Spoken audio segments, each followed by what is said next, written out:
As a movie lover हम सबके दिल में एक ऐसी मूवी देखने का ड्रीम ज़रूर होता है जिसे हम चाहते हैं कि उस मूवी में हमारे फेवरेट एक्टर एक्ट्रेस या उस फिल्म को हमारा फेवरेट डायरेक्टर डायरेक्ट करे। और उन्हीं फिल्मों में से एक हमें जल्द देखने को मिलेगी जो कि है शक्तिमान।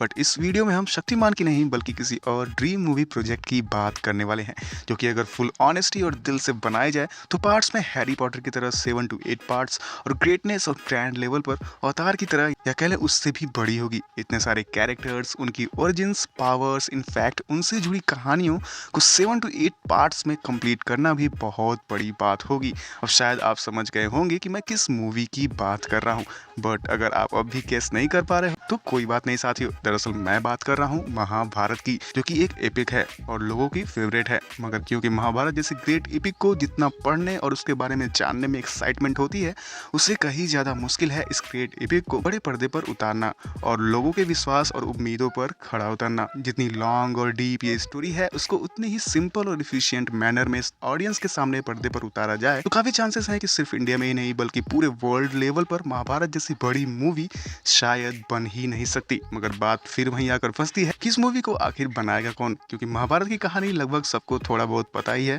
बस बात है 2 पॉइंट्स की। सबसे पहले बात पहले पॉइंट की, जो कि है इसके प्रेजेंटेशन को लेकर। अब देखो, स्टोरी को लेकर कोई टेंशन है नहीं, सारी टेंशन है कैरेक्टर्स और उनके पावर्स को बेहतर से बेहतर तरह से दिखाने की, जिसके लिए इस मूवी पर एक बहुत बड़ी अमाउंट ऑफ मनी इसके वीएफएक्स पर खर्च होंगे, जो कि दिखने भी चाहिए कि खर्च हुए हैं। वरना आपने आदि पुरुष का टीजर तो देखा ही था कि क्या चीज है ये वीएफएक्स।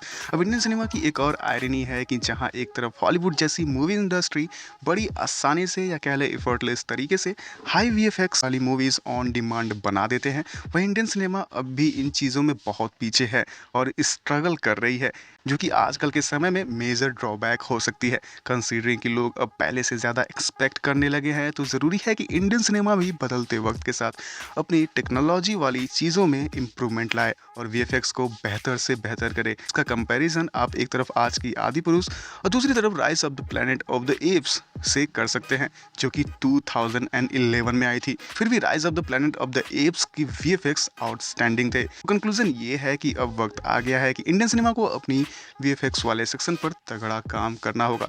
अब बारी दूसरे पॉइंट की, जो कि है महाभारत जैसी मूवी को आखिर डायरेक्ट कौन करेगा। तो सबसे पहले नाम आता है इंडिया के arguably one of the best director S Rajamouli का, और कहीं ना कहीं उनके कैलिबर का डायरेक्टर ही इस मूवी को डायरेक्ट कर सकता है। सरप्राइजिंगली कुछ सिनेमा इंसाइडर्स और मीडिया रिपोर्ट्स की माने तो राजामौली महाभारत पर मूवी बनाने की इच्छा जाहिर कर चुके हैं। इनफैक्ट ये उनकी ड्रीम प्रोजेक्ट है।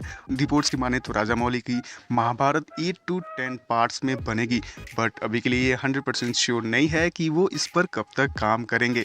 लेकिन एज अ फैन हम चाहेंगे कि इस मूवी को जल्द से जल्द बनाया जाए, जिससे फॉरेन कंट्रीज भी हमारे योद्धाओं के बारे में जान पाए। से आपको क्या लगता है, महाभारत जैसी मूवी को किसे डायरेक्ट करना चाहिए, एंड ऐसी और कौन से किस्से और कहानियां हैं जिस पर मूवी बननी चाहिए? अपनी राय और सजेशन सब कुछ कमेंट बॉक्स में ज़रूर लिखना। मिलता हूँ आपसे नेक्स्ट वीडियो में, तब तक के लिए नमस्कार एंड जय हिंद।